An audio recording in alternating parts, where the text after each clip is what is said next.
Hey stars, it's me, Star the Star, and I'm back. Hope you guys had a great holiday, Labor Day weekend. Um, my household, we didn't go further than 5 miles the whole entire weekend, to be honest with you. We did get a chance to spend some time with some families and friends outside of our home, and like I said, it was very local, very, very local. Great time had by all. Like I said, I hope you guys had a safe and pleasant holiday weekend. I know this is like towards is winding. The summer is definitely winding down, and I want to continue. Thank you for your continued support, for liking, subscribing, commenting, sharing. Thank you. Thank you, thank you. I appreciate you guys. I'm gonna actually do a video and start telling you where I am as far as numbers. But listen, again, I'm just drinking some lemon ginger tea. If you're here in the New York, New Jersey area, you know that it's nice. The weather's great, beautiful. It's not hot, but it's not cold. But there's a brisk, and at nighttime it gets pretty cold. You know what I mean? And cool. So again, I just wanted to say thank you guys. I love you guys, and let's get into some stories. I am not going to keep you long today, really. Um, Here we go. I came across this story. And I kind of thought that you guys may be interested in it. I was like, you know what? They may be interested in this. Well, um, I don't have to say allegedly, because they were. Queen Latifah came out public to a public event, a WNBA game in Brooklyn with her son. Yeah, I said son. Some people confused. Yeah, I don't know about you guys, but I'm aware that Queen Latifah has a son. His name is Rebel. He was born in 2019 with her partner, and that's pretty much all I'm going to say about it.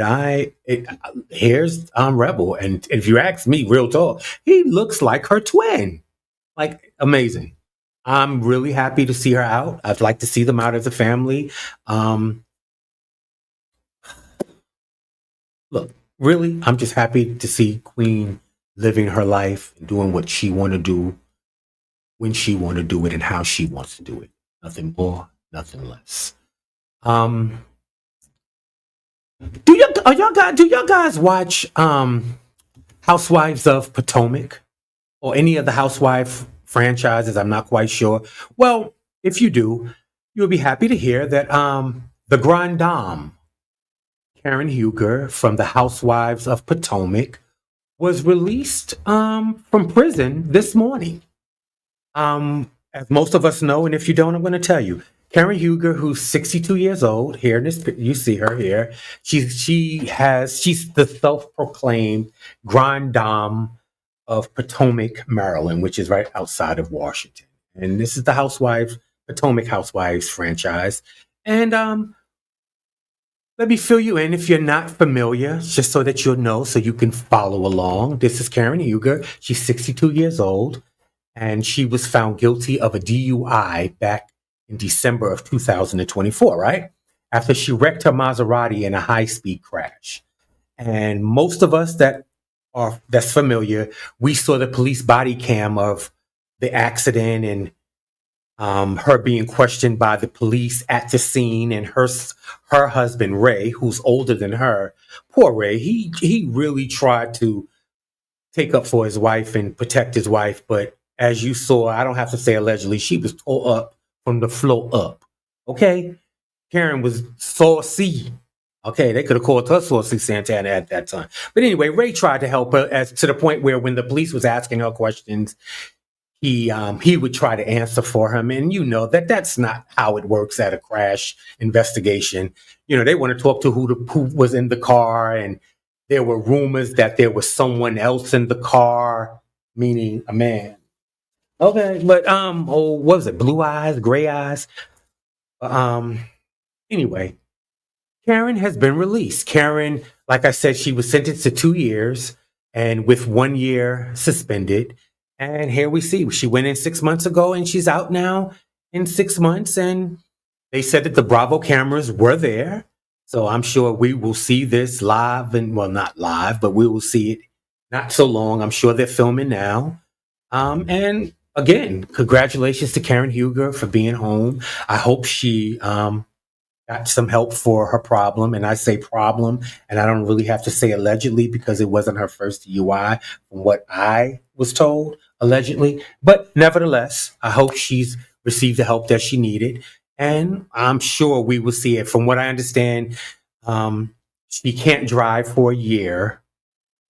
Matter of fact, she can't even get her driver's license again for a year, from a year from today, I'm assuming. So she was released today. So a year from today, she'll be able to get her driver's license back. So she won't be able to drive for the next year. So I guess when we see her with Housewives of Potomac, we'll see her being shuttled around by poor Ray, or maybe she'll have a driver. And maybe that might be part of the kiki that, she's the grand dame. Maybe it's time for you to sit back and let someone drive you. Get a chauffeur, have a driver. Why not? Even though she be having some cute little cars. She did her little Porsche, a little Maserati. They cute. It's cute.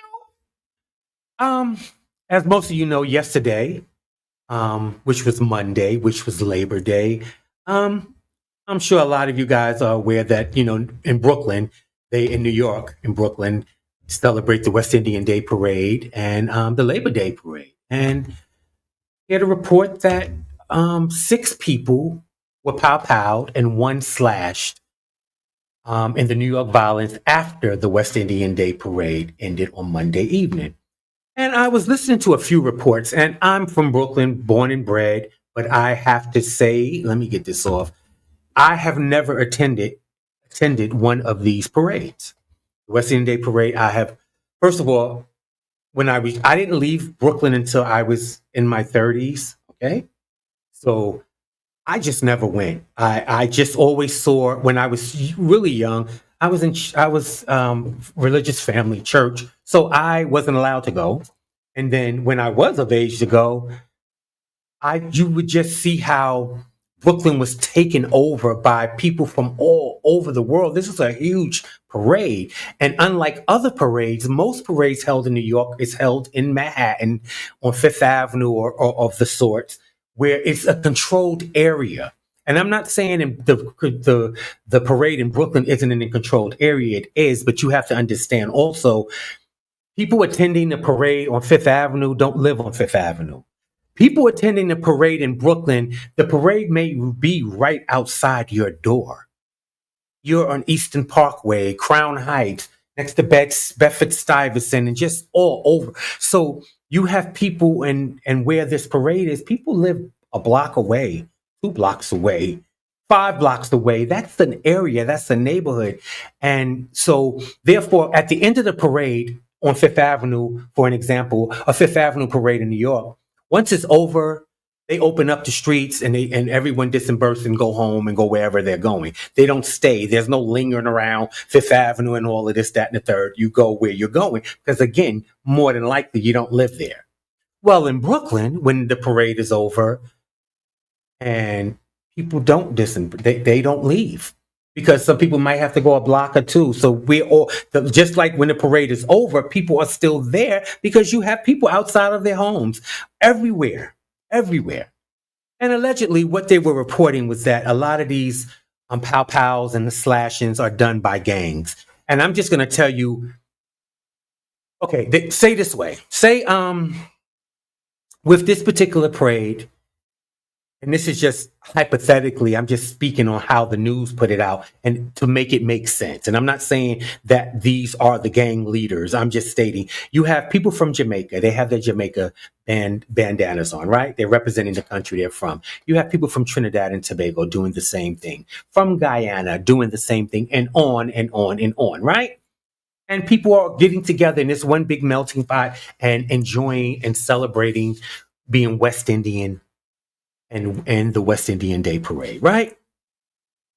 But that's what they're stating, is that these things, these pow-pows and these slashes are being done mostly by gangs, because when the parade is over, the bandanas come from off your head to on your face, and whoever's in charge of these particular gangs allegedly send them out in the crowd, and they are again rivals. They are enemies. So what do?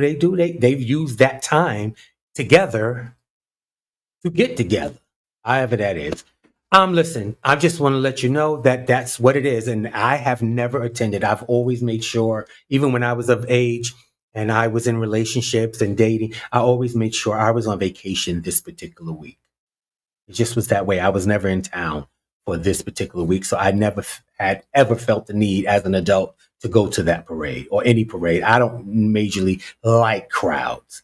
Now, I want to go to the Brandy and Monica concert, and I've done a few concerts, but I'm really not a person that gets into the thick of it when it comes to crowds and concerts and parades.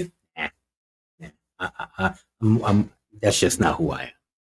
Okay, so we're going to move on, right?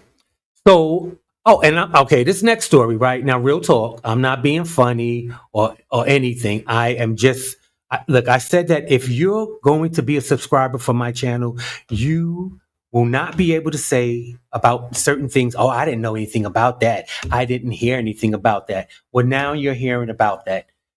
COVID is spiking again. And it says, especially in these states. So I'm letting you know that it is being written about. It is out there. I've been hearing about the COVID numbers rising for the past 3 weeks or so.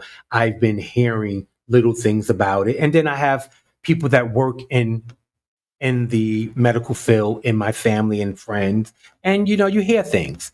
And what they're saying is, the U.S. is seeing a late summer surge in COVID-19 cases, right?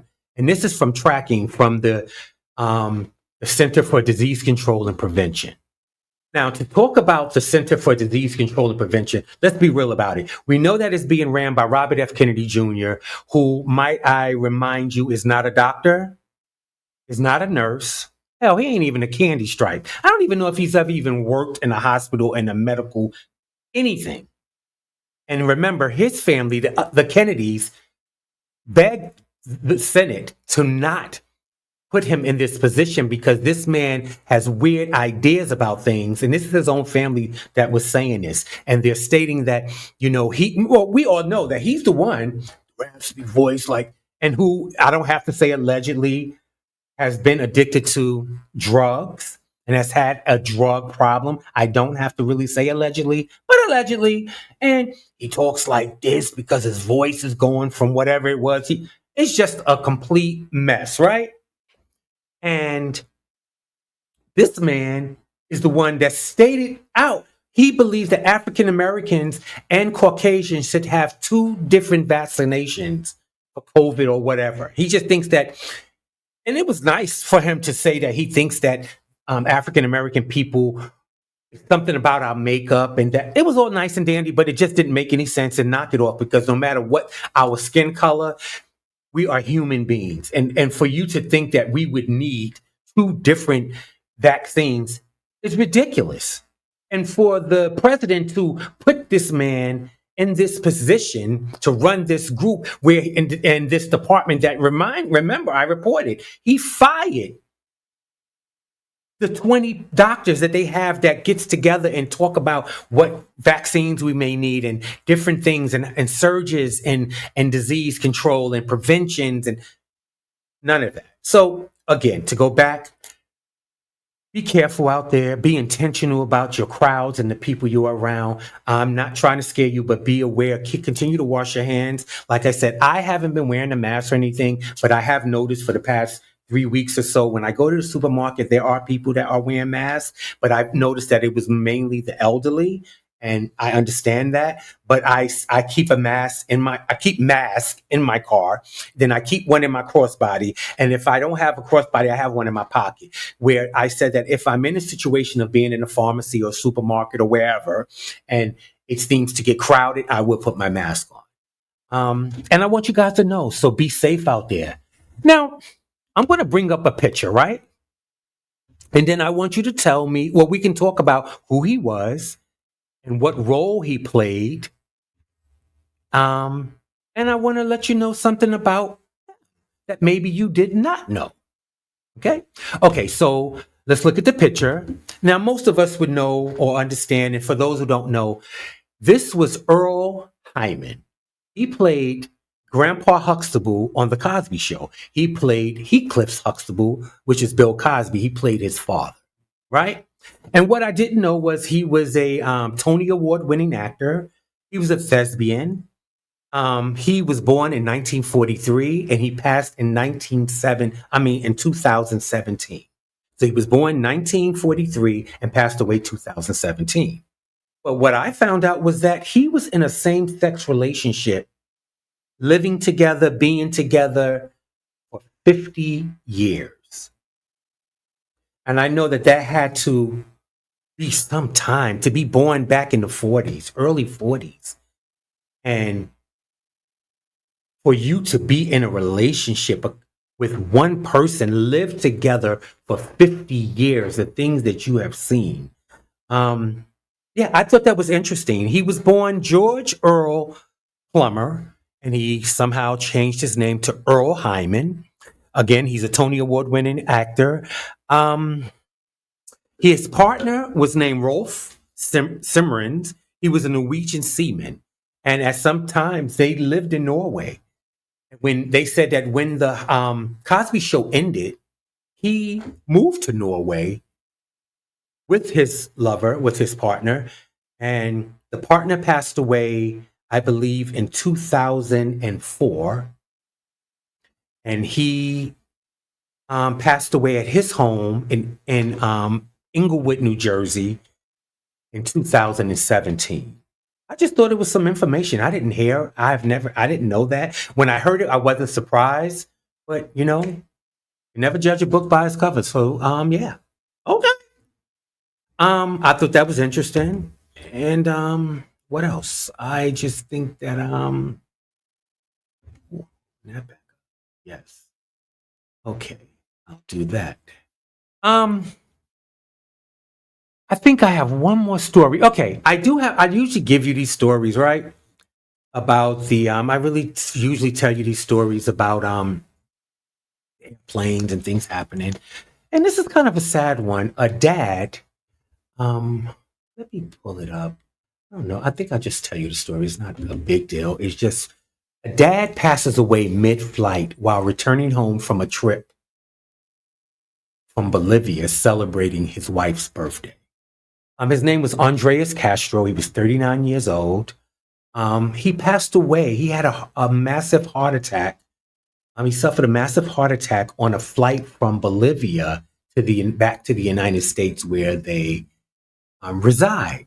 His family reside in Oregon, and yeah, he passed away. He had a massive heart attack on a flight, mid-flight, so it was nothing they could do. The From what I understand, allegedly the flight attendants, they did what they could do, but he did pass mid-flight. And for his son and for his wife, my condolences, because his son and his wife was on a flight with him. I just wanted to give my condolences to his family, and just to let you know that they do. You can look up the story.